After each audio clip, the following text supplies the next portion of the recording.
So, narating namin yung bahay ng aking pinsan. Si, ano nga pangalan mo sa YouTube? Sa Facebook? Si Babes. Si Babe siya dati. Ano pa yung isa? Villa. Villa. Hi guys. So, yung sumasama sa atin sa live, ito na siya. Pinuntahan yung bahay niya. Pinuntahan namin para magkape. Good morning. So, yung bahay niya ay cute at saka malinis. Siya lang nagmamanage niya. Wala siyang helper. Kaya iba talaga pagkatuto ka sa bahay mo. Kasi kahit gaano man yung kaliit o kalaki, kung malinis, magandang pagkakagawa, I mean, magandang pagmamanage araw-araw. So, talagang maganda siya, napaka-komportable. Diba? So, ilang taon na yung bahay mo dito? Ilang taon na. After, so yun. Dito ka nanganak sa mga anak mo? Sige siya, since birth. Dito siya pinanganak. Yung lalaki mo? 15, sa Manila. Sa Manila.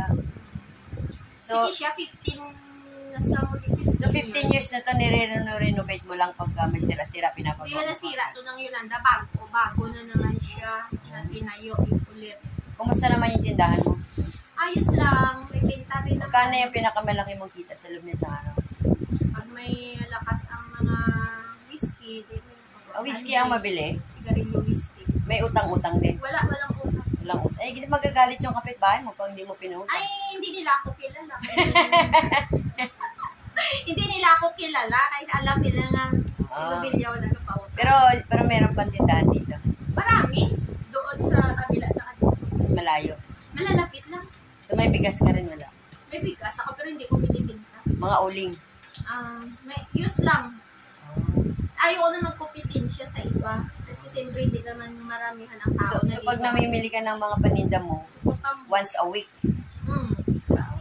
Pag nagpadala ng allowance, bili ka agad. O yung dagat pala sa harapan nila? Low tide na yun. Low tide pag umaga? Bas, Everyday talaga yan? O ngayong December talaga. pag December lang? Oo. So ang laki ng tubig pala, depende sa buwan? Oo. Nag-change siya. Pagdating ng January, iba na naman na Iba siya. na siya. Ngayon ano siya, yung low tide, high tide. Pero hindi naman alam. Marami ba mga suso din? Oo naman. Yung- May sisipa. Talaga? So pag pupunta tayo doon, may madadampo tayo. Marami. Pero Pero walang nagdudumi dyan na tao. mayroon. Alam mo yun, yung wala silang palikuran, yung wala silang toilet. Pupunta lang doon.